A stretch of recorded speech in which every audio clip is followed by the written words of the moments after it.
You tune into the Sportscast with Brian, Craig, and Jeff. Give you all the sports news you need. We give you outspoken thoughts about all the headlines. We talk baseball, football, hockey, and more. No matter the topic, we cover it.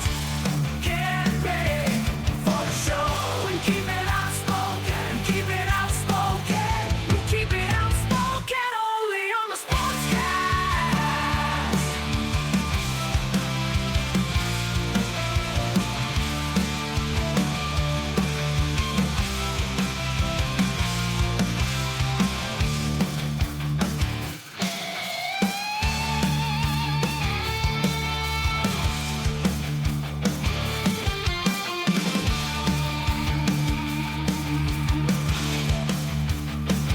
Tune into the Sportscast with Brian, Craig, and Jeff. Give you all the sports news you need.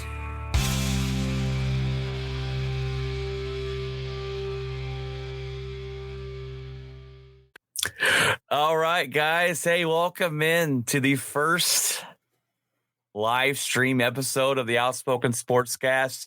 And as you can tell, you got your hosts, Brian and Jeff, on the line. What's going on, everybody? We are super excited to start this live stream, and we are super excited to move this podcast going forward. We've got a great episode this week for you. We are going to come at you with more content. We're everywhere we can be found as a podcast. We're on TikTok, we're on social media, and we're going to start live streaming too to YouTube. Hopefully get on the Facebook live stream as well. So buckle in, guys. We're super excited for this. I hope you guys are too. We're glad to be able to do this live stream. So we've got an interesting show for you today. We got a little bit of everything. We've got basketball, we got football, we got baseball. We've got your spotlight of the week, which is our main topic of the week. Then we break down the headlines of the week, and we give you a segment where me and Jeff kind of tell you a little bit about ourselves, and that's called What's in Our Locker. So welcome in, buckle in. It's going to be fun. It's going to be a fun ride. So the spotlight of this week, Jeff, is Ben Simmons saga in the 76ers. It's pretty toxic there. I believe 4 months ago, Ben Simmons has asked for a trade from the 76ers. The 76ers did not really want to trade him, right? They tried to kind of look around. They didn't get what they were asking for. They're wanting Simmons now to honor his contract. He has he has 4 years left and $157 million contract left on the table. The team gave him this deal 1 year ago. It was a 5-year deal altogether. They wanted him to be that future player, that future star, and they gave him that contract to be that guy. Simmons. So let's talk about that a little bit, Jeff. So Ben Simmons last year in the playoffs kind of choked. He's a good basketball player. He failed to take the last shot. He actually passed on a shot that would have an easy dunk that would have tied the game up in a playoff game, passed it away for a 3-point shot. They end up missing. It cost him that game in the series. He's afraid of the moment. And I believe he's honestly scared to go back and play in front of the Philly fans because, Jeff, we all know how bad Philly fans can be.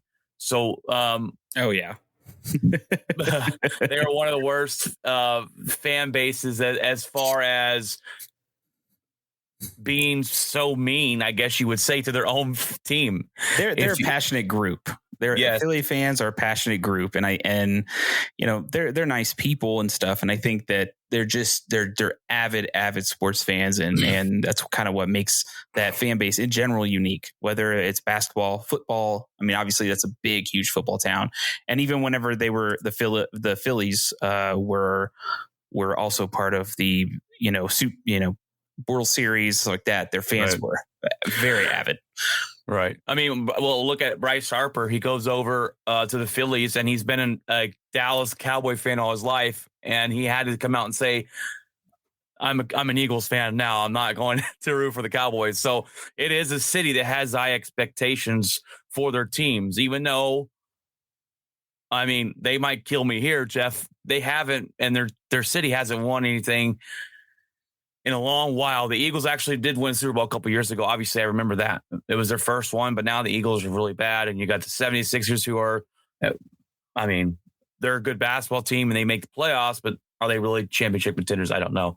So, and then the Phillies are the Phillies and they don't really win much. They haven't won, they haven't won in a little while. So they have they have a little bit of a drought going on for most of their teams. I think the Eagles did win, but that team just exploded there in Philly.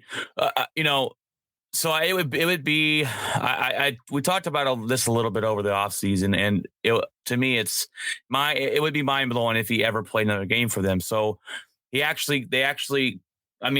teammates wanted to come out there and visit him, and he said, "Don't bother me. Don't waste your time. I'm not doing it." Well, they ended up talking Ben Simmons come back to practice as the NBA has started. And his first practice, he gets kicked out by the coach for refusing to sub into practice. They wanted to sub him in. He refused to do it. And he got suspended 1 game for conduct detrimental to the team. So it's becoming toxic, right? He's refusing to get out there and play with his teammates. You have your star Joel Embiid. He came out the other day, said, "Look, I'm not your babysitter. Ben's going to do what he's going to do. I'm not a babysitter." I just saw before we started the show a message that said, "Hey, that Embiid came out and said Ben is still our brother. We need to support him." I think that's probably pressure from upper management to say, "Hey, you have got to show some support for Ben Simmons because we've got to try and get this to turn around." He left the facility on Thursday. He came in Thursday and they cleared him physically to play. But he left anyways and said that he's not mentally healthy enough. So Philly's got a big issue here. They've got to get somebody for him because Ben Simmons is getting paid to be a superstar that's refusing to play for your team. And the owner of the team said, "Buckle up your seatbelts because we are in no hurry to trade Ben Simmons." It seems like this is kind of a drama already, day one, possibly even before that. And it's just, eventually somebody's going to have to pull the trigger on something, whether it be a trade or something. You can't have a sports player of his caliber upset, maybe even possibly getting other teammates involved to also, it just seems like drama. Oh yeah. And that goes, it's the worst. Like we talked about that last week, and I think that just drama on a team is the last thing anybody wants. And it just creates bad morale, on any sports team, basketball, baseball, football, doesn't matter.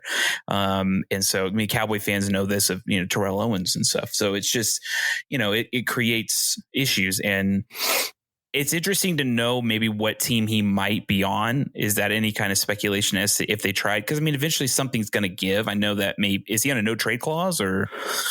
I'm not sure if he's on a no trade clause, but usually in the NBA, the player has the power, right? And that's out of all sports, the NBA, the player really, if they want out, they get to go where they want. Really, now. I really think if he doesn't show up and play at all, that trade value's got to be dropping. He's owed a lot of money still. They're actually fining him for missing practices. But I read something earlier that said that actually that money is protected as for the player. But there was also a clause saying that if the team is actually offering all this stuff, like, he's claiming he's not mental healthy enough. So mental health, if they're actually out there saying, "Hey, okay, well, come see our guys, come get it right." And then they say they are, then I think they can fine them and take money. I'm not sure how that works, but something's got to give. When this is the same situation as kind of Deshaun Watson, you have a guy you're paying high amount amount of money on, right? And we'll get into him in a little bit in the headlines of the week. And he's toxic. He's not practicing. He's not playing. And Ben Simmons is there refusing to play. We just started NBA basketball. And then when you talk about toxicity in the locker room, it can create storylines that aren't even there. Right. So when I look at Green Bay with Aaron Rodgers over the offseason and all that drama, any little loss, any little bad look a Rodgers gives a teammate, any little of this or little of that, you're going to get these storylines that pop out. That might not be true, but because we've already have an expectation, or we already have that planted in our mind, we're looking for extra things. So that's what it could do too. Now I remember there was some issues during the playoffs with him. Was it him just not giving his all? Was it just was there an issue with him in the playoff? Yes. He doesn't like the spotlight. He's scared of it. He has a worse free throw percentage than Shaquille O'Neal. Oh, wow. Okay. That's bad. He doesn't take those pressured shots. Now, look, he's kind of weird because I feel like I'm bashing him here as a basketball player. And look, he's a good basketball player. Is he a superstar? No, he's getting paid like one. That's the problem. That's one of the problems here too. Right. He's a good number 2 or a good number. He's a great, fantastic number 3. He could be a good number 2. We talked about a trade last week, I believe. The Nets actually asked, hey, Kevin Durant, Kyrie Irving's kind of a wild card. This is before the whole COVID and not getting the vaccination. Should we trade him? Can we trade him for Ben Simmons? And that would be a perfect spot for him. Ben Simmons needs to go to a team where he can help facilitate because he does have the ball in his hand a lot. He does score points, some points. He's not here scoring 35 a game or anything. He puts up points. He plays really good defense. He facilitates your offense. He needs a team where he can go that other players will take those shots when it matters. The Nets will be perfect for that. The Lakers would be perfect for that. But the ball in his hands in late game situations is where he kind of freezes up. And that's exactly why I think playing in Philly, he's going to, if he ever steps on court for the 76ers this year, first I'll be surprised. But he's going to get booed. And him mentally, not already saying he's not mentally strong enough or healthy enough, which I kind of think is a cop out. And right now, I don't know. I know that's kind of taboo to say, but right now he's kind of using it to not play, not practice, not be a part of the team. He's wanting to force his way out. And the 76ers are actually the first team that I've seen in basketball that's really said, no, you're going to show up when you're going to play. James Harden, he wanted to go to the Nets and he was with the Nets. LeBron James leaves the team, whenever. Usually his contract's up, but Anthony Davis forces his way out of there. So if a guy wants out in the NBA, he gets it because they're protected a lot. So, and I could definitely see him going, especially if the spotlight's an issue, which some players are like that. That's just it. It's not a problem. It's not like it's an issue because some players just can't handle it. And going to a team where they're not necessarily, we saw it with Zach Greinke. I think he went to Houston. Yeah. And he wasn't on the spotlight. It was Verlander. And he thrived. Right. So I think that if you have a player who doesn't necessarily have to worry about being the number one guy, LA would be a good one. And obviously the Nets. So, and the Nets obviously are looking for something because they're having a Kyrie situation. They're always having a Kyrie situation. Whoever's team Kyrie goes to, they're having a Kyrie situation. and it's funny because to bringing up that star, Joey Gallo is that way in MLB. He doesn't prefer the spotlight. He actually here in Texas, he was our best hitter. They wanted him to bat number 3 in the lineup, and he didn't want to because he didn't want that pressure on him. And some guys are like that.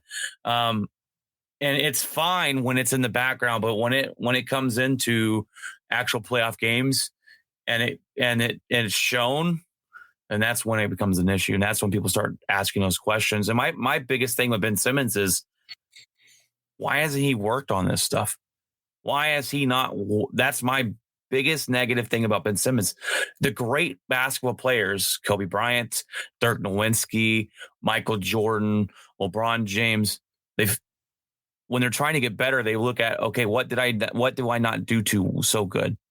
Well, free throws, for one, start with those, and you find different ways to change because people are going to start knowing your moves, and you've got to find different ways and different things to do on the court or the field. This is kind of any sport, right? You talk about the defense learning the quarterback or whatever. That's what the greats do. And Ben Simmons, I don't think is willing to put in the time to learn and do those other things. And that's also, I believe, an issue too. And I feel bad because I really like Joel Embiid. I think he's a fantastic basketball player. I think he would die on the court. He is literally a guy that will do that and give it his all. And I feel like he deserves someone better than Ben Simmons, who doesn't seem like maybe he's giving it his all and doing what he can do to help this team win.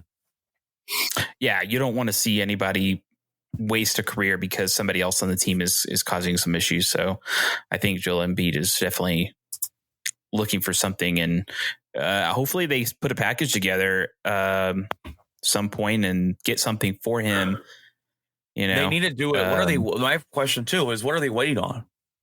Right, this needs to happen sooner than later. You talk about a guy coming in here, and in basketball, when there's only 5 people on the court, you have to have that team chemistry. I think it's one of those things that's very, very important. And you want guys, get them in here now. The season's already started with 2 games into it, I believe, tonight. But get him in. Find something. And I know trading him for nothing isn't going to do anything, but there's somebody that's going to be willing to give you something for Ben Simmons and make it work. And Daryl Morey, he did good things in Houston. He did really good things in Houston and getting players around James Harden and that. So now he's coaching the 70, or he's up there running the 76ers. They got a good coach. Figure out. I like their coach. Yeah, I like their coach. They've got to figure it out sooner than later, and waiting till later is not an optimal time to help your team win.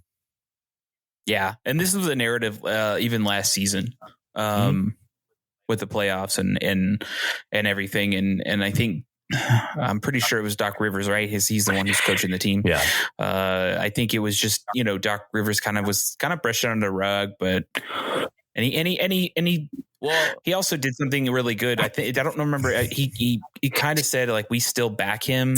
We're still his, Well, one of the big storylines is after and when they lost in the playoffs, they asked the coach a question of, can this team win a championship with Ben Simmons as your point guard? And his answer was, I don't know. Okay. So I wasn't sure if that was not good. I think it really kind of was that when they were eliminated, or was that after? Yeah, that was when they were eliminated, and that was after they blew they had the lead in the playoffs, and they ended up blowing it. And Doc Rivers, unfortunately, is famous. That's what he's famous for. That's what he'll be known for. He's blown the most 3-0 or 3-1 series leads in the history of the NBA, unfortunately for him. But I do think he's a good coach. But I think he's a good coach. But what he said there, really, I think kind of wedged, put a little cherry on top of what kind of Ben Simmons is wanting out. And actually, Doc Rivers has actually gone back and said, y'all took that out of context. That's not what I meant, blah, blah, blah, blah. It's a lot of butt kissing to try and say Ben Simmons, but I don't think he is. And I don't think he really hates his teammates or anything. I literally think he's just scared to death to show up and play in front of those fans. That's probably possible. Yeah. Cause they're definitely going to be vocal. Oh, yeah. You see, there's a couple fan bases that are definitely going to show you what they feel and not hide it, no matter who you are. Right. And one of them is New York, and another one is Philly, and Boston is one too. So that way. All right, Jeff, that is going to end it for the Spotlight of the Week. That was a really good conversation in there. So I this is on me. We usually give you the top games of next week. Then this coming up week, and I've kind of slacked on that, so that was my bad. But I went and looked at them this week. Jeff, we've got some really bad football games this week. I usually give you 5, and I usually have a hard time finding those 5. I found 2 games this week that's really worth watching. And I was like, that is it. We got the Chiefs at the Titans. The Titans just came off a fantastic win. They just beat Buffalo. And that was a surprising win. And they wouldn't have won if Allen didn't slip down at the 1 yard line and not make that game winning touchdown. But this one should be good as long as the Titans that just showed up show up, and they're inconsistent at times with this team. But they're 5-2, so they have a really good record. They're a team that I don't think a lot of people are talking about. The Chiefs have struggled a little lately. Patrick Mahomes is throwing those interceptions. I've got the Titans winning this one at home with Derrick Henry. Derrick Henry having a really good football game. Jeff, who do you got? Man, I don't trust the Chiefs defense. I think that their defense is going to be suspect all year. They've kind of proven that at this point. Yeah, man. Running the ball effectively will control the clock and time of possession. Controlling the time of possession is huge. With the Chiefs, it's huge. Is basically getting rid of Mahomes. Get rid of Mahomes, less time on the field. Titans win. I'm going to go with Titans on this one. I think that it makes total sense just because Tennessee can control that clock. Derrick Henry's a beast, man. He's over 700 something yards already. And it's insane. He has 768 yards. And then he has, after contact, he has 587 yards after first contact, which is second in the NFL in yardage. So he's like number 1 and number 2. They were kind of talking about the other day. I posted on TikTok. So it was actually like, man, he is on pace right now for it was 28 touchdowns. It was 2,219 yards and over like 450 something touches. Now, will this continue? I don't know. With those amount of touches, he's liable to get hurt. But yeah, he's pretty tanky though, man. Oh. He's a tanky guy. And typically, I mean, I would say if you got a running back that's real, built, I don't think they're going to get hurt as much. I think there's possibility they will get hurt, but for the most part, I think they're pretty solid. All right, Jeff, the second game I found this week that's going to be really good is the Bengals at Baltimore. And Baltimore's been red hot, okay? I think I talked about it on Tuesday, or it was actually Wednesdays this week, but I've got to start respecting Lamar Jackson. And I've gave him a lot of disrespect about him not throwing the ball. And so far he's proved that's wrong this year, right? He's come out and he's running the ball effectively. He's throwing the ball effectively. He threw, no offense, Jeff, but he threw over 300 something yards against Denver. when they're making him stop rushing the ball, he couldn't beat you with his arm. I didn't think. This year he's proved us wrong. They just came back against the Colts. They scored 16 points in the fourth quarter. When Lamar first started, if they were down, they weren't coming back. Yeah. Saying all this about Baltimore, I'm actually picking the Bengals to win this game. I really like Joe Burrow. I really like what this defense is done so far this year. They've been pretty good. Jamar Chase is a beast. This rushing attack is really good. I think Joe Burrow will get this job done. Now, this will be a last, whoever has the ball last type of game is going to win it. Last second field goal, I believe. If Baltimore wins this game, Jeff, I will pick them to win the rest of the regular season because I've been disrespecting them too much. Just too much. I get it. I completely get it. I think that I wonder if they've changed the scheme. up for Lamar. I don't know if maybe they're doing a lot of kind of trickery, you would say, to throw off defenses, maybe throwing off the look, throwing off something to kind of mask if they're going to run or not. And that's cool. And I think that's good. But it seems to me, it's not like Lamar Jackson. He's good, playing great. I'm not taking anything away, but it's not like you just randomly figured it out. And I think something is being done to confuse defenses, and you got to give it to Harbaugh, and them coming up with schemes to maybe throw off defenses. And I think maybe that's what we're seeing here, to kind of is throw another trick in the play kind of thing. And it's working. Whatever they're doing, it's working. Teams are going up against the run. They're trying to stop the run, which they are. But I think because teams are expecting the run, they're doing these kind of maneuvers to throw defenses off, and obviously defenses haven't picked up on it yet. So, right, and a good offense will change that up. Yeah. You know, especially OC, a good OC is definitely going to be like, right, okay, they figured us out. Now we need to change something, and good on them. It's a well-coached team. I mean, the Broncos went in there with a scheme to shut down the run. They did, and that was it. You know, so.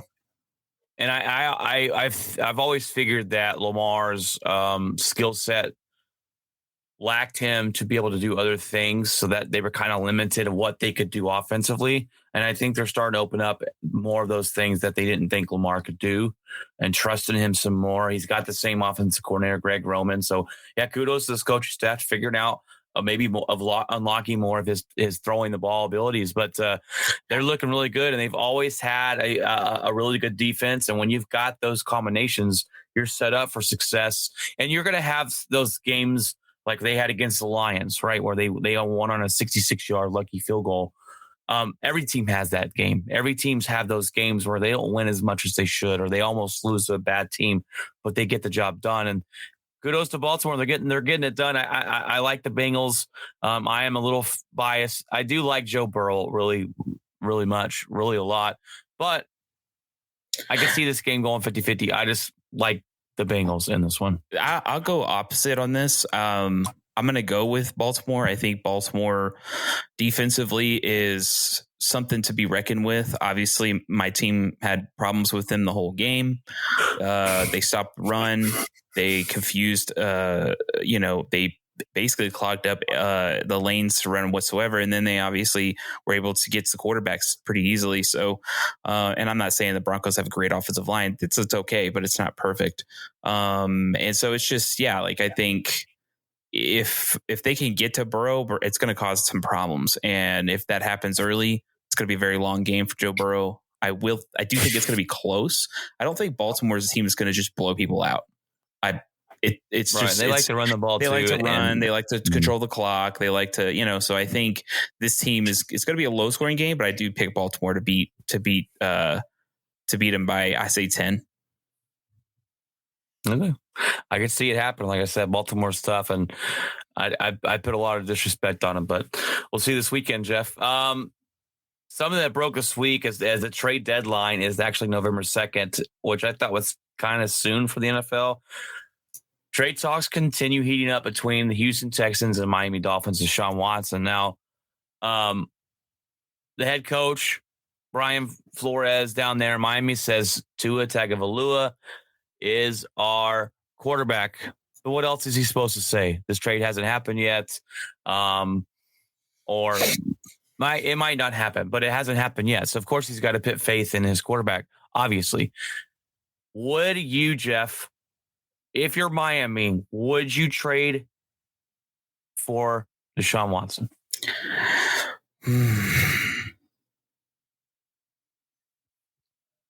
It's tough because I don't know. In order to really do a trade, you need to know what's going to happen right now. And if you look at it and go, okay, look, here's what's going to happen. He's probably going to get suspended for a year. Okay. At least they know. if it's an unknown and it's like, we don't know yet, I'm not pulling trigger on anything right now. Mainly because you got to know what's going on with it. You got to know if there's going to be anything that comes out of this. And if not, and just say, hey, this is just, a lot of these are allegations. Something happened that was kind of not right, but he apologized for it or whatever. And he's going to formally apologize. And the NFL is going to probably suspend him for a year. And that's that. Then I think maybe the Dolphins have the ability to make the trade happen. They need it desperately. He wants to go there too, it seems like. So there were two places. There were Denver and there was Miami. Denver's not going to touch controversy. They're not an organization that typically does. And whenever that happens, they will get rid of someone. It doesn't matter who it is. We got rid of a quarterback because of that. We got rid of a coach because of that, and Josh McDaniels. So, man, I think Miami needs it. It just comes at a cost. Jeff, if I'm Miami, I'm throwing everything to get this guy. I don't care. I don't care suspension. I don't care whatever the cost may be. Miami hasn't been good since Dan Marino. Let's not kid ourselves. They haven't had a quarterback since Dan Marino where you're like, okay, this guy's it. Tua is not the answer in Miami. He's not. We got a lot of question marks about him. I don't even know. And what I feel more comfortable with this trade is I don't think Houston would want Tua. I think Tua will still be on the team. Or if they trade Tua away, you still got Jacoby Brissett who can play that year while Deshaun Watson's out. You trade everything for Deshaun Watson. This guy is a top 5 quarterback when he plays the game. Yeah. When he was playing, he's top 5 quarterback. Yeah. And I think, no, I'm not denying that. I think that what will the price be? What will the price be? You're looking at 2 or 3 first round picks. You're probably looking they're I don't know that I think the first original asking price was 3 1s, 2 2s, and 2 3s. That's a lot. But with him being on the payroll, not playing, I think that they've actually they said a couple months ago that the asking price has gone down to what we don't know. Okay. 2 first round picks, a starting player, and something else. I think a second round or third round, maybe 2 1s, 2 2s, and a starting some caliber of a player will get it done. What my question is, Miami hasn't been good in so long. What do they have to lose? They don't. Exactly. You throw it all out. And if Deshaun Watson comes and they go to play him and they say, the NFL says, hey, now we're going to suspend you for a year or suspend you the rest of the season or whatever they do. So what? But not only do they have nothing to lose, but ultimately they're not a franchise that is too worried about image. Maybe. And not to say that they aren't, but I think if you have a controversial character, this isn't like it's New England. This isn't like it's, Green Bay don't touch people like that. Now, Denver, these kinds of organizations that are like, you know what, we want our image to still be good. Right. And I think Miami is like, well, let's try.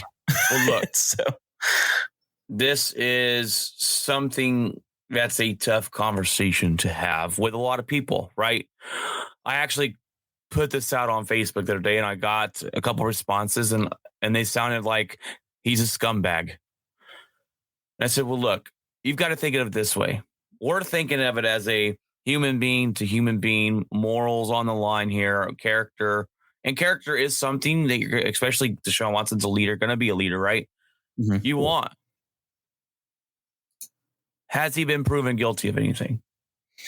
No. Can he be? I mean, he could be. He hasn't. It's all up in the air. We don't know what happened. Yeah. The only thing we know is he's been alleged to do these things, and we don't know all exactly of those things he's been alleged by so many amount of women.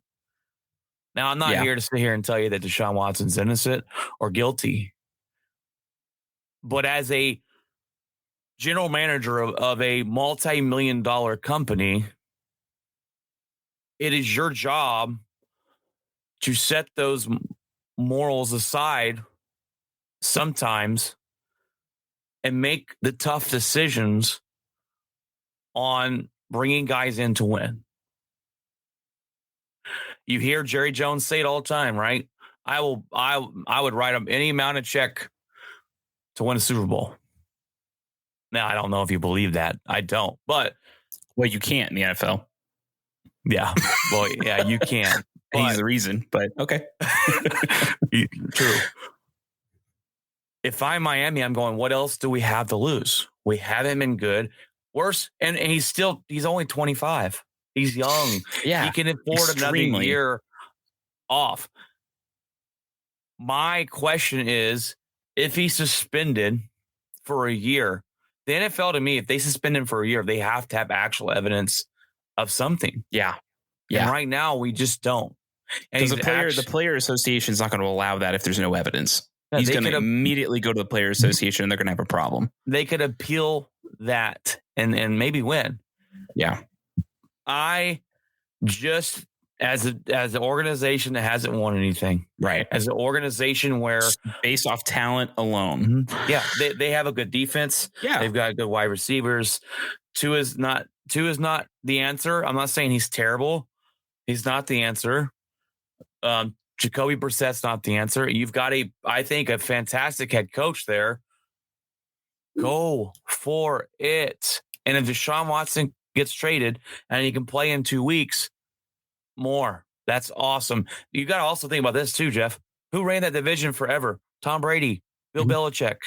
Well, Bill Belichick completely change that and tip it over into the opposite direction. The Bills are going to win this division this season. Miami needs to step up, get Deshaun Watson, and take their shot. Yeah. Yeah. Based off talent and without any of us knowing anything, which we still don't know everything. We still don't even really know. It's obviously an investigation and they're keeping it hush hush. And I get it. Innocent until proven guilty. I get that. So, but until then, we can't make any speculations because we really don't know everything. We don't know all the information. We don't have the NFL hasn't really come out and given us anything to go off of. And really, it's all about what we've heard so far. And we haven't really heard a whole lot coming out since everything. Exactly. And we know NFL not everything that we know up until this point has been given to us months ago. Yeah.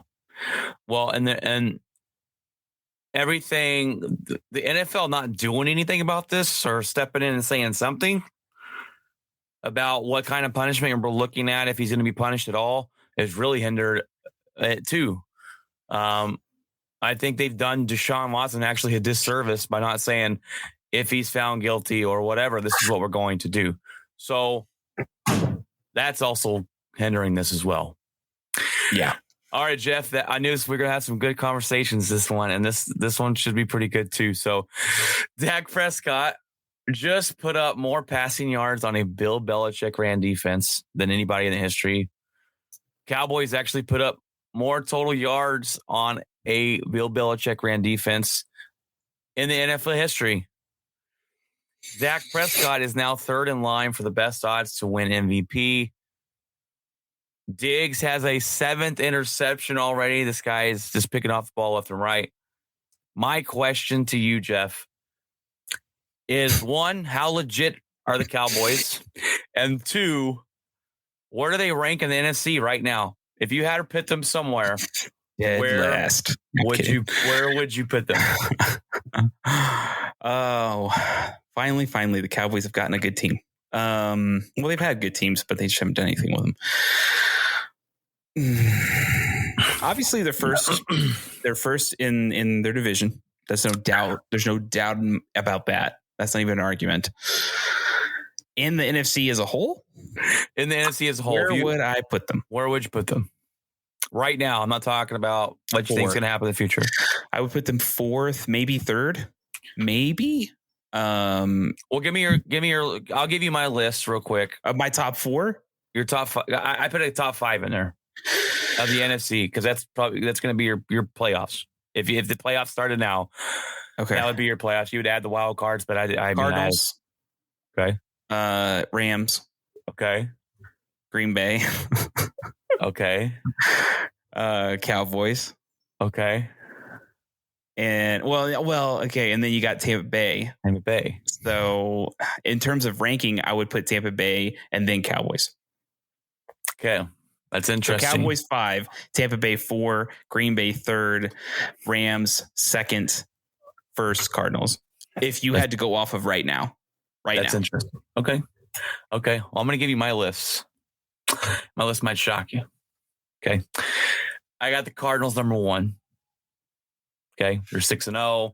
Good team. They've shocked a lot of people this year. And actually, Green Bay plays them next Thursday night. Oh, good luck. Yeah. In Arizona. So I got the Rams number 2. Okay. Matthew Stafford, offense is killing it. The defense is killing it. They've had a couple off games, but they all have. Dallas Cowboys number 3. They are 5-1. They are average. They have the number 1 offense in the NFL. They average the most points per game at 34 points a game. They are averaging the most yards of offense per game. They average 460 yards. Mm-hmm. That is insane. 34 points a game. That is insane. I know it's 6 games in. Green Bay averaged 30. Second least competitive schedule in the NFL. I do. They do have that. They do have that. They also have an easy division. Mm-hmm. I have the Buccaneers number 4, and I have Green Bay number 5. I think this Cowboys team is the most legit Cowboys team I've seen. And now, don't kill me, guys. I wasn't here in the heyday when you won all your Super Bowls in the 90s. Okay. You were, but you weren't paying attention. I wasn't paying attention to the Dallas Cowboys or, I was born in 88. Okay. I'm not old enough to remember Dallas Cowboys Super Bowls. This is the most legit team I've seen for Dallas. And I'm surprised. I really am. And I say that because you look at last season, how this was the worst defense the Cowboys have ever had in the history of Dallas Cowboy football. They broke records on how bad they were. They hired Dan Quinn and everything's kind of changed. Now, look, I get it. They're not number 1. They're not a top 10 defense. They give up yards. But here's what I'm labeling the Dallas Cowboys defense, Jeff. They're opportunistic. Mm-hmm. They are and that Diggs, everyone wants to say he's the best in the league. Okay. He's not the best in the league. Okay. He's not a shutdown corner. A shutdown corner means they're not throwing on you. Okay. You're not throwing on Jalen Ramsey. They shut down a side of the field, or they shut down your best wide receiver, or they're not throwing on Xavier Howard. They're not throwing on a Jair Alexander. They do throw on Diggs. He does give up yards, but you mess up one time and that ball's picked. You mess up and they take those opportunities to pick off the ball. Diggs is a fantastic player. This is year 2. I think he's a star for them. He will continue to get better. They're doing this injured. Their best defensive pass rusher, DeMarcus Lawrence, is not even playing. They're missing some other key players as well. My big thing, though, is this offense. We got Dak Prescott, who is right now he's a top 3 quarterback in the NFL. Top 5, if you want to put him there. Below, he's playing lights out. My gold star, though, if you have to give a gold star to someone, is Kellen Moore. This offense is fantastic. Romo broke it down the last game they played and showed you what he was doing. That was great. And confusing the Patriots, confusing Bill Belichick. They're stacked, and this offense is stacked. You got Zeke Elliott's playing really well this year. Pollard's playing great this year. You got an offensive line that's when healthy is one of the best in the NFL so far this year. They've got 2 wide receivers that are unguardable just about. Their 3rd wide receiver is out, and when he's on the field, good luck. I mean, I know things happen. Mm-hmm. I know we've seen 2 games and where the Chargers probably should have won that game. The Patriots probably should have won that game. And the things that we've seen in the past from Dallas, Jeff, where you said they get in their own way, that we've seen that plenty of times. Yeah. It seems like that has changed a little bit, where those things that could have cost them the game, they somehow turn it around and win. And last year when Dak Prescott played, he was throwing 400 yards a game and they were losing. Why? Because they were behind in games. They were throwing the ball so much to catch up. Now they're ahead and they're winning these games. Right. And they look fantastic. Which bleeds into defense. Defense is going to play better if you're ahead. Period. Defense will always play better when you're ahead. So if the Cowboys start out and they score a touchdown, they're already up. Defense is going to play better. They score another touchdown. It just continues that way. Defense can relax a little bit. They can play a lot more aggressive. And maybe and not just, aggressive up front, but at least, and then also kind of let back a little bit as well, because the lead is already there. But here's the deal. This is my thing about the Cowboys. I get it. It's you got some, I would say a couple of competitors in this entire schedule. And I say couple because Tampa Bay was obviously, their defense was completely, I don't know. They had some injuries on defense in game one. It's pretty hard. And so I think going into that game, they weren't really that healthy and on defense. Tom Brady was Tom Brady, and that's why they lost. But ultimately, if the Cardinals destroy this team, the Cowboys are not getting past the Cardinals in the playoffs. It's not going to happen. If things change in the playoffs, right? But if the Browns defense destroys this team, and they run against this team effectively against the Cowboys, that's going to be somebody that potentially facing in the Super Bowl. If you go to the Super Bowl. So it's just, you got to understand, like, once you start getting into these big, tough teams, and I would even say the Cardinals are better than Tampa Bay. Right now, the Cardinals are better than Tampa Bay. Yes. That is a scary team that you will face at some point. And it's going to be a do or die game.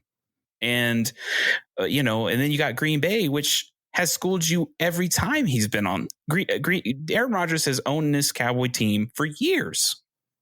Do you trust this defense against Aaron Rodgers? I don't know. Like, Aaron Rodgers has shown. I would not trust this defense against Aaron Rodgers. I don't trust my defense to stop the Cowboys. Right. And that would be a gunslinging game. And I think whoever has that, if you give Aaron Rodgers even 30 seconds, he's shown he can pretty much destroy that team. Yep. It's just, I think right now, sure, the Cowboys are great. The fans are on level a million. They're already at the moon. They're getting ready to go to Mars. They're riding high, and I get it. If my team had that record, I'd be riding high too, probably. But I wouldn't get too high. That's the difference. It's been a long time since the Cowboys have been here. I get it. But you get so hyped already. I get texts from my dad.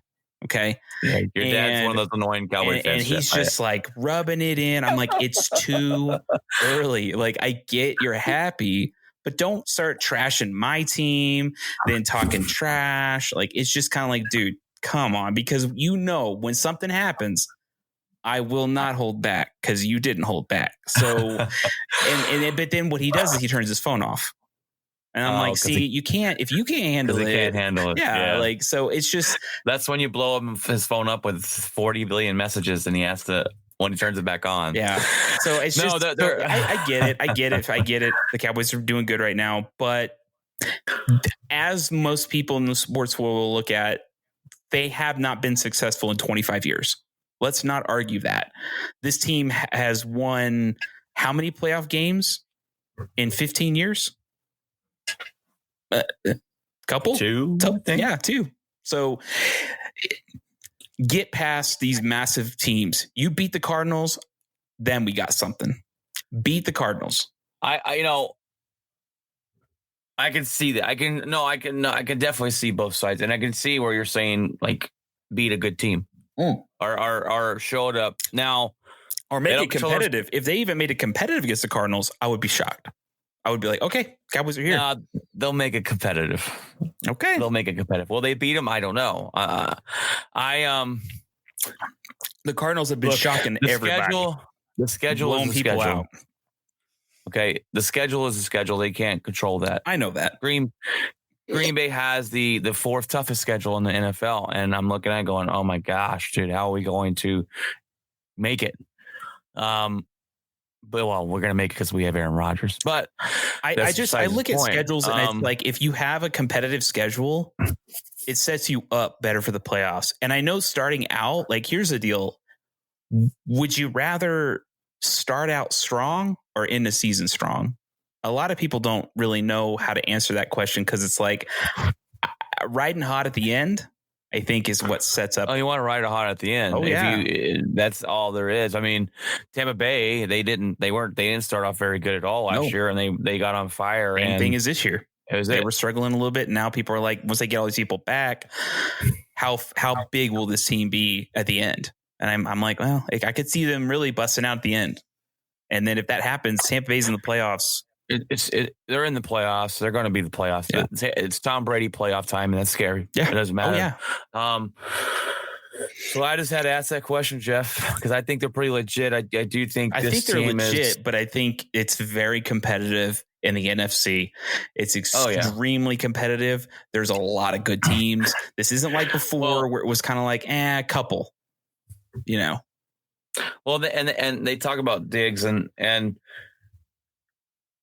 interceptions are a fluky stat to go off of. Some get bobbled, some get tipped. Statistically, he cannot keep this pace up. No. If he keeps his pace up and continues, it'll be the best season by a quarterback in the history of the NFL that's ever played. Right. This is not going to happen. No. So Diggs is a great player, not a shutdown corner yet. I mean, if you break down potential to be, if you break down the competitive nature of the schedule they've done so far, Chargers, Tampa Bay, right to this point. Yeah. So they lost Tampa Bay close, and they beat the Chargers, which I think was pretty close. I don't think it was a blowout. No, it was close. Okay. And that's funny because Tampa Bay should have lost that game. Yeah. Cowboys shot themselves in the foot, and then the other one, the Chargers should have won that game, and they shot themselves in the foot.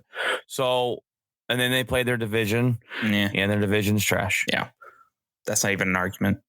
No. So, look, am I sitting here saying they've come out and beaten all these main teams? No. They've showed up and played the teams, and they beat the teams they were supposed to. And that's good. By a large margin. That's different than before. Yes, because the Cowboys would come out and play the Giants. You're like, oh, the Cowboys are going to win easily. And next thing you know, they lose by 3. And you're going, what in the world? So that's what I'm saying. These things that we've seen happen to them in the last 25 years, they've seemed to kind of change it around. I don't know if it's a mindset. I don't know if it's something being coached, not by McCarthy because he doesn't really coach much. But Kellen Moore is the guy you need to think there. And this offense. And then the defense from Dan Quinn has turned this around, but I digress because we need to get into the other topics here, Jeff. And that segment does go out to Ryan Sims and Eric Stone. Okay. They blew up because our podcast episode came out a little late last week, and they watched it or listened to it after the Cowboy game, and they were like, there's no Cowboy talk on this. I can't. And I'm like, wait, that's coming up on this episode. Don't you fret. That's for you guys. Oh, all right, Jeff. This surprised a lot of people that happened this week is LSU and head coach Ed Orgeron have agreed to part ways at the end of the season. And this shocked me. Ed Orgeron has he won a title with Joe Burrow in 2019. He's been pretty good. The last couple of years have not been so well. He was 5-5 during last year's COVID season, and I think they're like 9-7 or something like that this year. Some bad record. And it's not just that LSU's being, these colleges are playing this off as we hold ourselves to a high standard, and he has not met that, and we're going to let him go. This was from what I've read and what I've looked up on, researched, and heard stories, this is a situation that Ed Orgeron doesn't want to be there anymore. The LSU doesn't want him to be there anymore, and these players don't want to play for him anymore. And it's weird to see a guy go from winning. He won the job in 2016. He was interim head coach. He won the job over. He got this team to a national championship. They've been successful. To have this all of a sudden be to sit here and say, I've coming off 2 years, and sit here and say he hasn't been successful enough. Our expectations are higher, and it's only because of that. There's something going on else behind the scenes. This reminds me of the Philadelphia Eagles. They won a Super Bowl, and 2 years later, the whole team's dismantled. The coach is fired, quarterback's gone. So it's a very strange, interesting debacle, if we want to call it, situation down there in the Bayou. It's this is one of those teams that is just kind of, they're a big one.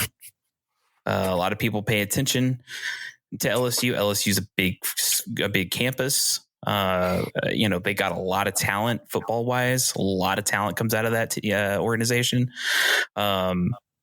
It's weird to see controversy going on, and really college just started too. So it's just, they're in the midst of their season.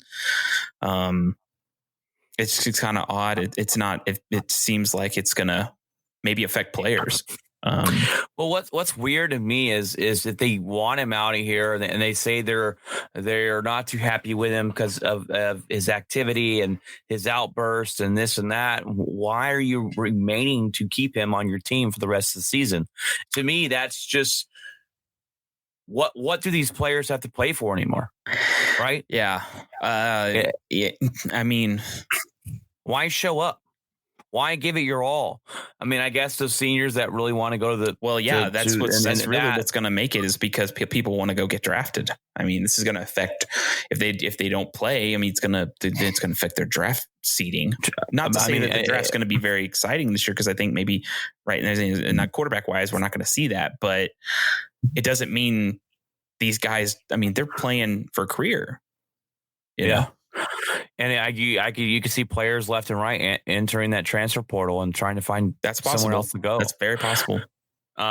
It's just a weird situation. And speaking, you brought up the quarterback situation here, and coming out this year in college, there's not a lot of guys. And Spencer Rattler, who was supposed to be a guy to go, has been struggling this season. He actually got benched in the Texas OU game, and the other quarterback came in and brought him all the way back and won, and now he's starting.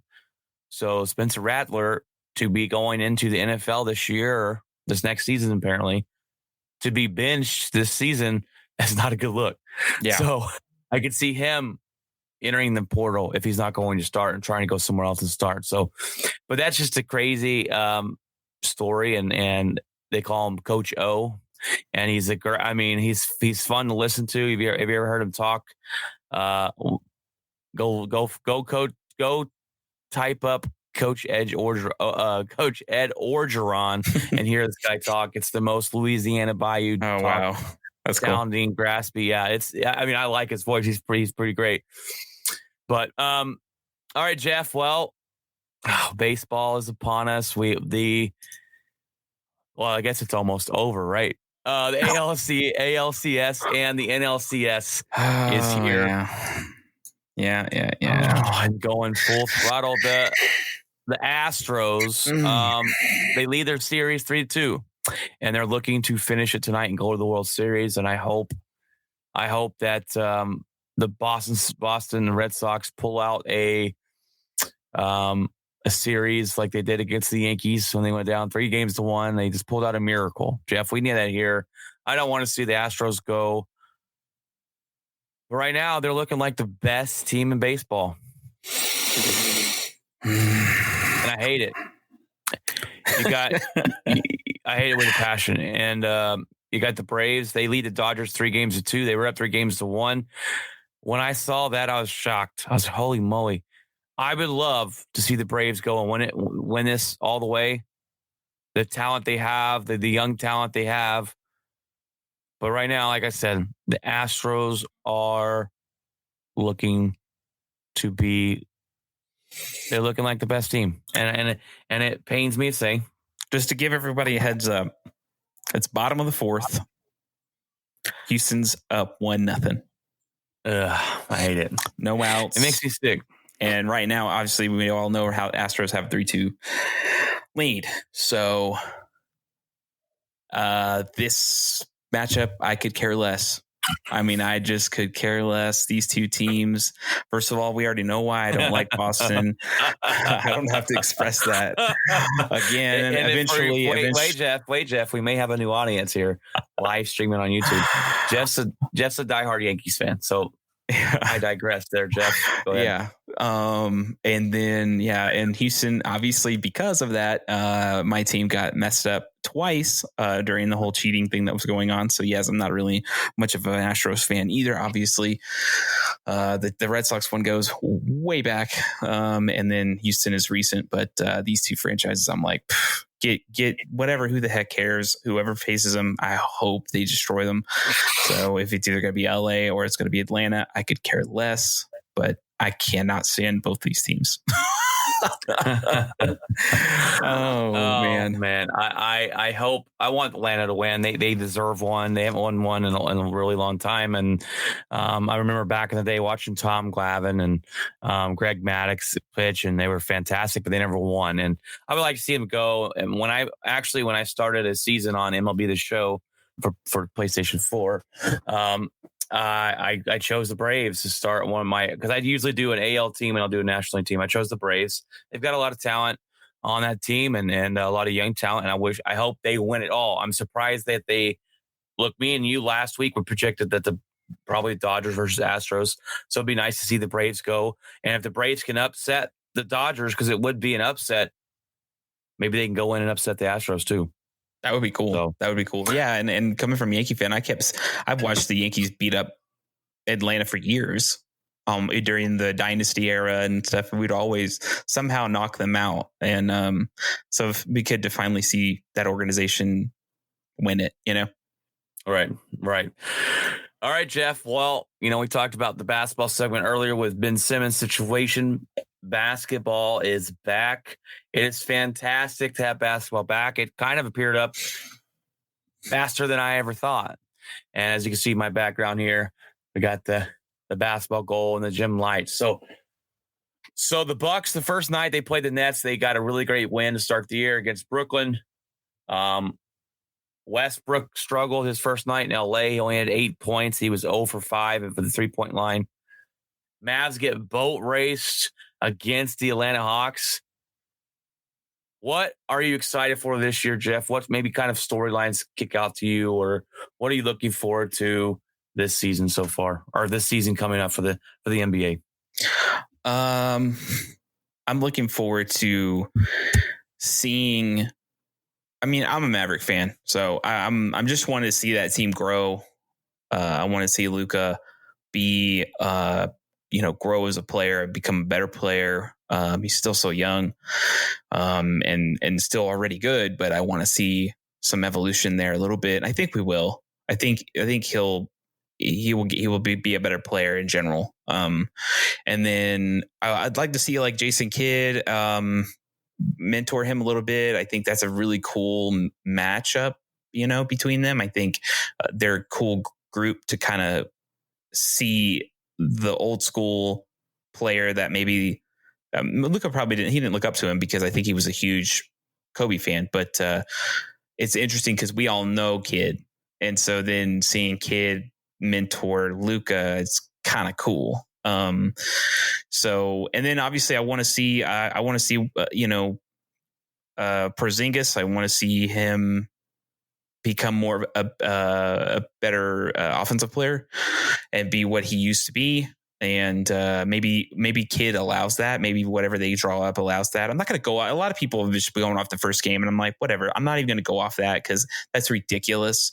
To go off one game, I can't stand that. It's such a long season, and there's so many games. So this isn't the NFL. Like, so I'm not going to go off one game. There's 81 games. Yeah. So I'm a number one true baseball fan. So, I mean, I know, hold your horses. Let's get through the season because that season's the longest of any of them. So Jeff's a champion at enduring to the end. Oh man. So yeah, like I'm excited to see what the Mavericks can do. Other than that, it's interesting to see. I really want to see Arizona do something. It really frustrated me that they lost last season. Yeah. I want to see the Suns do something, not because I'm a Suns fan, but just Chris Paul deserves it, man. It sucks to see Chris Paul just, get thrown around and so many memes being made fun of him because he's full. If they allow that trade a long time ago and he went to play with the Lakers, he would have a ring by now. That's all I got to say. Yeah. Well, and that's another thing. It's interesting to see how the Lakers will bounce back from really injury pit, black pit of nothingness is what happened last year. And it just happened and snowballed until it got to the end. Mm-hmm. We have a whole new roster this year, Jeff. This whole roster's flipped over. I'm excited to see this team. I'm excited to see Kyle Kuzma not on the team. He was the biggest waste. We paid him all this money for what? I mean, what are we paying this guy for? I mean, it's a stacked team. I'll say that much. The Lakers are stacked. They're ready. They're ready to go. We are older. I get that. That's the biggest thing. They're so old. Yes. It's called experience. And we got guys that are experienced on this team. And I'm serious. That's serious here. I know. So it's experience. And look, I might be the only Laker fan that thought the Westbrook trade was ridiculous. I did not like it at first. I said, this guy can't shoot threes. This guy doesn't facilitate well with others, well with teams and he's a guy that I'm going to get my own. And that's about it. He does have assists. Don't get me wrong. He's triple double king. So those assists are there, but he doesn't facilitate with others well. But then we went out and we got other guys that can shoot threes. Oh, that's perfect. So I think this team will win, and I think they'll win a lot of games. I'm not going, like you said, going off one game, and you had people going, oh, the Lakers aren't scary at all. Westbrook sucks. It's one game. If we're going off one game, the Bucks have give them the championship. They blew out the Nets the other night. Okay. I want to see the Lakers grow together. I want to see LeBron and Westbrook and AD hopefully all stay healthy and see what they can do. This team will be a frightening team. Jeff, I really liked the Suns last year. I know they beat us in the playoffs. I really like that team. They're young. I really like what Chris Paul did last year. We all thought and expected a drop off. He did the opposite of that. Yeah. To see Booker go out there and play well and be the guy he can be is great. They've got pieces around him. They've got a great coach. I don't think they beat Lakers last year if they were healthy. The Bucks don't beat the Nets if they had everybody. I don't know if they can get back there. And that's my biggest question mark. That's my biggest answer. Our biggest question this year. Not for Phoenix, because I don't think they can get back there with healthy teams. Are the Bucks legit, Jeff? Are the Bucks the team that a lot of the media think they are? So far, yeah.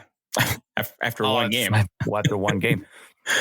If you don't have the Nets as a favorite in the East, you're delusional. They're the best team. The Bucks are great. Don't get me wrong. They won the championship. I was glad to see Giannis get one. Yeah. Last year, whoever won, I was really going to be happy for, right? Giannis deserves one.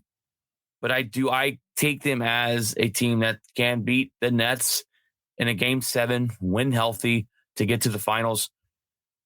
I don't think so. Now, I hope they prove me wrong. I would love to see it. And if they go this year and they go through the Sixers and they go through the Nets and they make another championship, I will own it at the end of the season. At that point, I mean, if they go another championship and win another championship, I would have to say that Milwaukee is on the verge of maybe even a dynasty at this point. They're that good to take out if they were to take out the Nets again. Yeah, and healthy. And look, I get that. Like I don't like it when people say, "Oh well, you played easy teams." Well, I don't control the schedule. I have to show up and play this game. Or, my team is injured. That's hard to say with basketball. Excuses. That's hard to say with basketball because basketball is there's so many games. And ultimately, anybody can lose at any given night. So what I'm getting at there is people want to hold it against the Suns or take a little credit away from the Bucks because of injuries. And I'm just doing it right here. I get it. Yeah. They had to show up.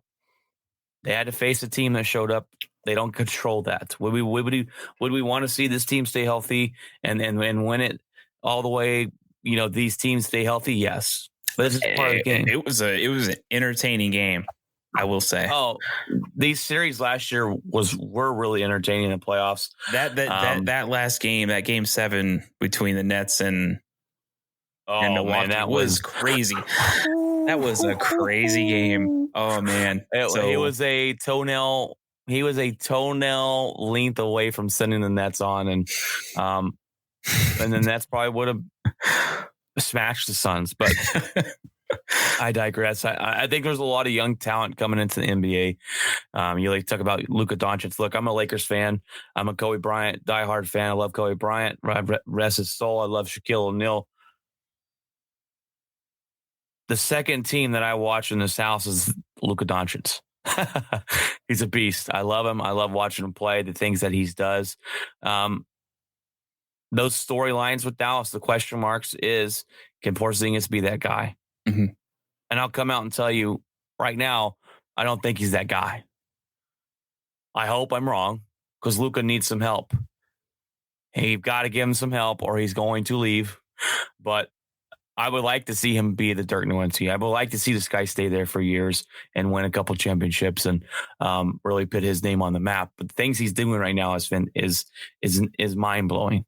I want to see teams like the Suns we just talked about continue to get better. Fresh teams, fresh perspectives, fresh teams. Yes, that's why I was excited to see the Bucks win. It was just like if we saw the Nets win, I would just be like. Okay. It's the super teams. Yeah. And look, I got one. My favorite team is super team. And I hated the super teams of, Kevin Durant going to Golden State. I don't respect Kevin Durant for that. I never will. I don't respect him now. I don't really like super teams. I got one. I'm not going to hate my own team. If we win a championship, awesome, great, fantastic. You're going to burn it.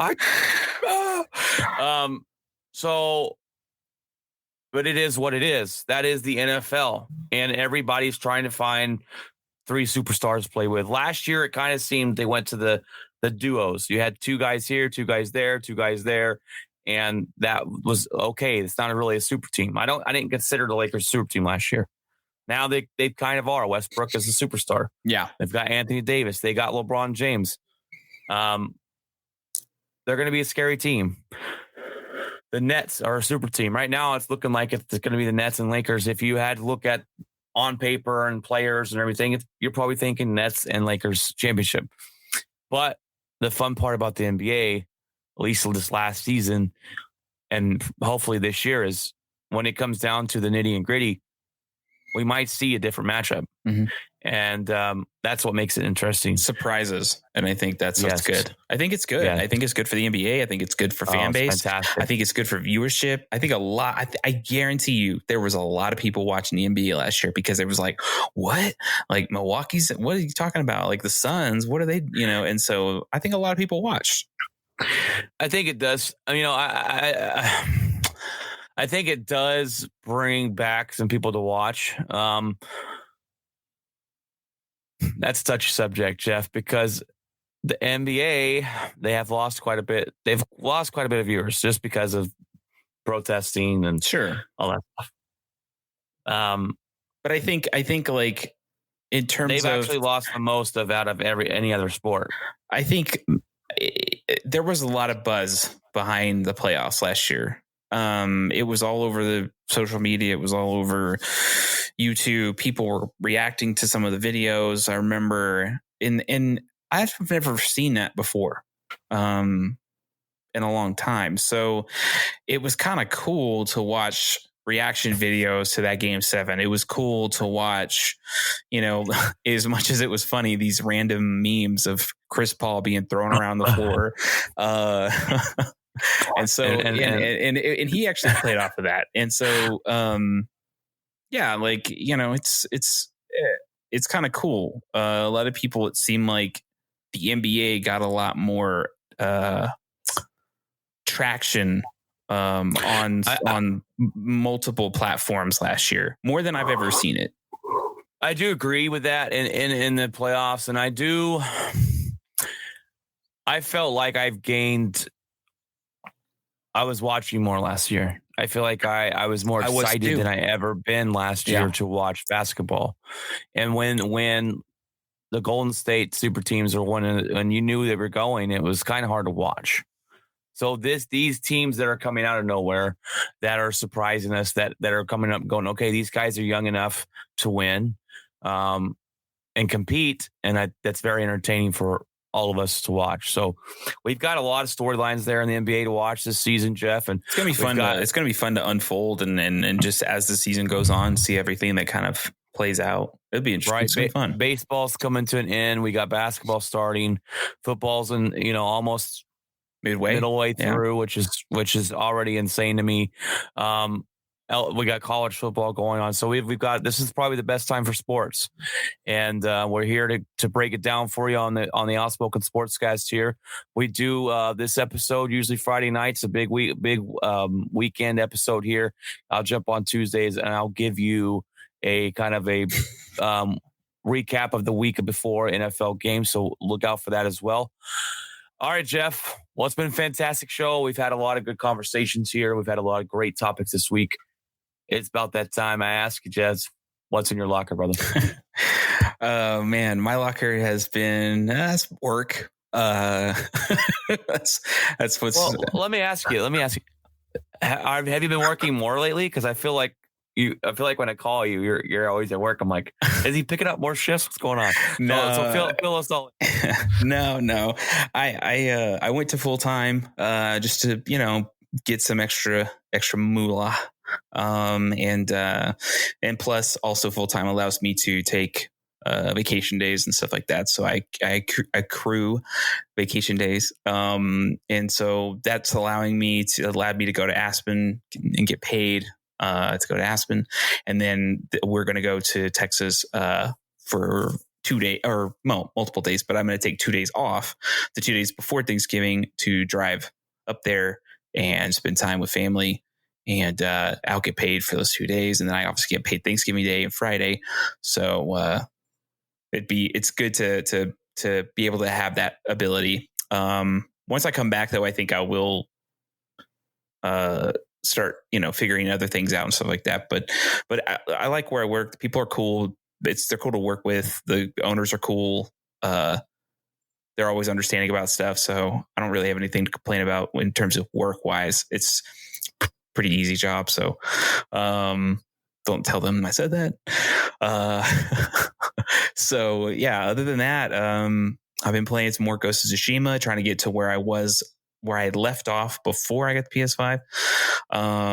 So I'm trying to get to that point. My wife just finished playing Tales of Arise, and she's playing, I think it's Yakuza Like a Dragon, and she's already saying she loves it.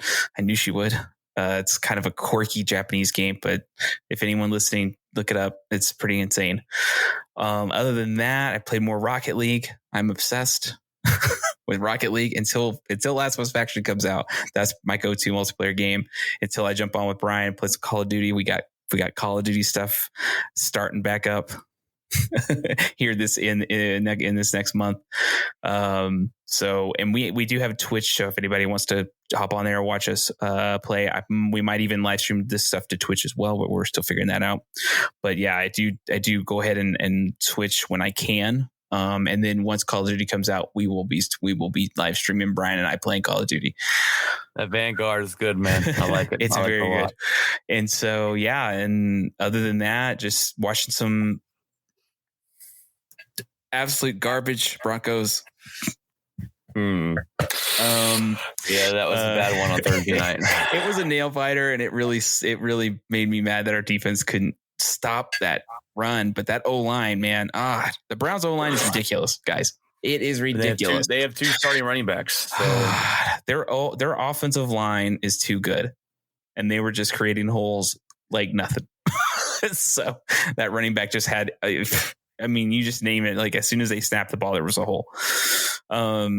Anyway, it's I'm excited to at least see where this team goes. It's young. This Broncos team is super young, even though we got Von Miller, and we have other players on there that are veterans, but they're a young team. I'm not going to stress out. A lot of people in Bronco country, I mean, it's like get the pitchforks, run to Vic Fangio's house. It is what it is. I like Vic Fangio. I just think the offensive schemes that they run are weird. And the offense puts our defense in an odd position almost every game. So I can't really blame the defense too much because they're on the field 90% of the time. So I'm a Bronco fan, but I look at it and I go, hey, I'm just watching, right? I'm observing, I'm watching. I'm not expecting anything. I know some people were expecting, playoffs. No, just don't get that out of your head. Get that out of your head. If we make it, great. If we don't expect it. So if you don't expect it, you won't be disappointed. And that's kind of how I see this team. And really it's holding off. So, but other than that, yeah, I've been watching them. I haven't watched baseball. I don't even know if I want to watch baseball unless Atlanta or LA is up 3-1 or 3-0 against Houston. Then I'll watch. But other than that, man, what's been going on in your locker? All right, Jeff. Well, I have been training a new guy at work, and I've never trained anybody before at work, so it's pretty interesting. So this new guy he's seen it all so far. Broken down trucks, long ways here, this and that. So I'm trying to teach him all the ropes there. So it's been kind of fun as well. So a lot of hours at work when you're training someone new. They're slower than you are, and so you got to take your time. So that's been interesting this week. We've set up my old podcast room here. As you can see, we got some different little backgrounds here, and I got a brand new mic, a brand new amazing Elgato face cam for the stream, which if you're watching it, you can see is fantastic. The Uncharted trailer is out, Jeff. I saw that, and it looks really good. It looks fantastic. I think they covered. If you ever played first of all, if you haven't played Uncharted, stop listening to this. Turn it off. Okay, I'm just joking. Continue listening to this, and then when you get done, go out and get it. Play it. It's one of the best series you'll ever play for PlayStation of all time, and they made a movie about it. Tom Holland is a great actor. I really like him. Is Drake, and they picked up everything we've seen in the game. They picked up the action, the adventure, the treasure hunts, the funniness, the sarcastic funniness. They picked up everything that we've taken from this video game. They put it in a movie, and there's scenes from the game actually in the movies. Now, I do have one complaint, Jeff. I do have one complaint. And you go ahead and unmute your mic because we might talk about this a little bit here.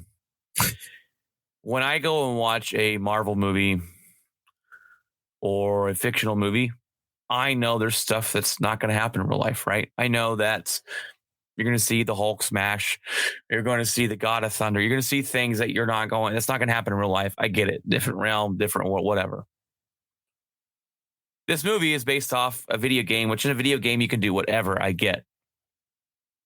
The cargo scene where he gets kicked out of the plane and he's literally jumping from cargo to car. I'm like, that's so unrealistic. That's my only complaint. Like, I don't watch the Fast and the Furious movies. It's set in this time, in this world where they're drifting cars. It's too fake. It's too over the top for me. But I'm going to watch. That's my only complaint. But other than that, I think that part, this looks fantastic. I accept that part because that's fan service. That's directly yes. From Uncharted 2. Yes. Quite literally. And we'll see. No, that directly is. And we'll probably see more of that in this movie. Yeah. And I think it was either Uncharted 2 or Uncharted 3, but I can't remember. I know there was one with the plane. I think it was number 3. Yeah.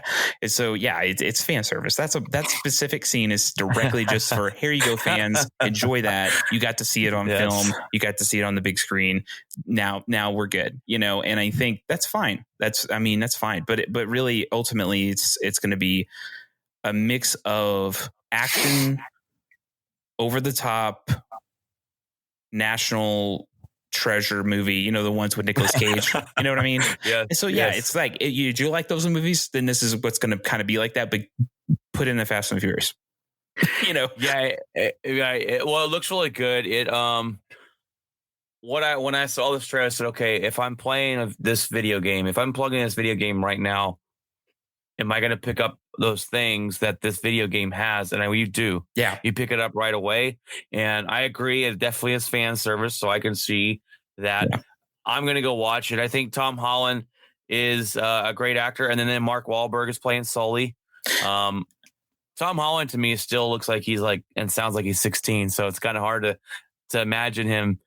Well, this is the cool part about it. Yeah, the cool part about it is this is young Drake and young Sully. So if people go and look at pictures and they don't look like it, it's like, well, it's them. It's supposed to be them younger. Younger. We're supposed to. I mean, it's like when it first starts, kind of thing. Right. Yeah, and that was great. So go watch the trailer for that and go play the video games. They're fantastic. There's supposed to be There's rumored to be a PS5 restock this weekend. I'm hoping to get my hands on one, Jeff. I still don't have one. I suggest people to go follow some of these Twitter people because Twitter, they know when they're about to happen. They will tell you when GameStop's about to release a bundle, which typically those are pretty decent. Some of those bundles are, $500, maybe $600, and you get game, you get controller, you get PS Plus cards, you get, you name it. And so it's you even get maybe even a charger for the controllers. So I mean, they'll do these bundles and they're not a rip-off bundle. They're actually pretty good. Because console itself is, $399, $499, and then you add a controller, you add a game. Some of these bundles have games in them. So which is pretty cool. So yeah, I mean, there's a couple that I would follow. One of them is the guy from TechCrunch, but yeah, actually, when I went to Best Buy and bought the camera and microphone, I asked him, hey, got any PS5s? It's obviously a no. And he said, go follow this guy on YouTube. He'll let you know when they're coming out, but they're gone and within 2 to 3 minutes from when we get them. So yeah, you got to be fast. But he said at the end of the year, starting in the beginning of next year, we will see more of a plethora start coming out and we will start getting them back in stock. So what's cool, what they've done that's really cool about PlayStation is you can buy, I bought the Call of Duty Vanguard bundle. So when I buy it on PS4 and I go buy PS5, I don't have to buy the game again. Oh man, I got to go buy this freaking game again for the PS5. No, that allows me to just download it for the PS5 edition. And I've already got that game. That's what I did for this one. So, if you can't tell, me and Jeff are gamers. If this is your first time watching our show live on YouTube, welcome in. Next week, Jeff, we should definitely promote this live broadcast here. Okay. And just continue to grow the show, guys. That's what we really want to do, is grow the show. And this is the first time we've done this, so this is kind of a shotgun. Let's figure it out as we do it. So yeah, and we're switching over. We were using Riverside, fantastic service for those want to do this kind of same thing. Restream Studios gives us the opportunity to customize almost everything about this. We can screen share, we can play videos on it and talk to you guys through it. We can do whatever on this, and it's going to be a fantastic service for us. And we are all on all, if you don't know, all podcast services, Spotify, Apple Music. We are on Google Podcasts, iHeartRadio, Pandora. Go look us up. Take a listen. We give you 2 episodes a week right now. Email us if you want to email us at outsporkensportscast@gmail.com. I'm also on TikTok. Jeff runs the Twitch feed. Usually I run TikTok and we have a Facebook and Instagram. I do the Instagram stuff. I haven't done anything lately, but I will start doing that again. Yes, I'm on Twitter. So follow us, like us, share your comments, whatever you want to do. Follow, share, like, subscribe, do all the above, and comment. Give us some comments down below, and kind of give us. I've had a couple.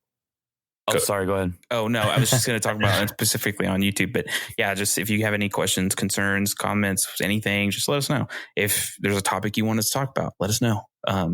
We will talk about it, even on TikTok. Yes.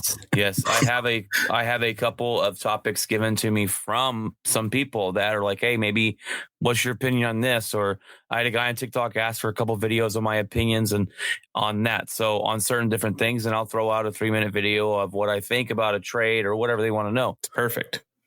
It's great. TikTok allows you to do those little bitty clips. And then this allows us to do full-on episodes, and it's fantastic. We're also on Buzzsprout. That's who we use as well to get us to those main pages. So if you if you listen just off of Buzzsprout, we are on there as well. And I'm gonna put a link into the Buzzsprout stuff and a few other platforms as well for the podcast when this is done. All right, guys. Well, this is our first. It's episode number 77. Of our podcast, but it is our number one, whatever you want to call it, live stream to YouTube. And we will be doing this for every podcast we put up. So come like, come follow, come share. And guys, that's about it. I hope you guys enjoy your weekend this weekend. Whatever you got planned, be safe. Watch your football on Sunday. Do all those things. Enjoy yourself. Halloween's coming up pretty soon. We're looking forward to carving pumpkins at the Watson household. And God bless, guys. Take care, everybody.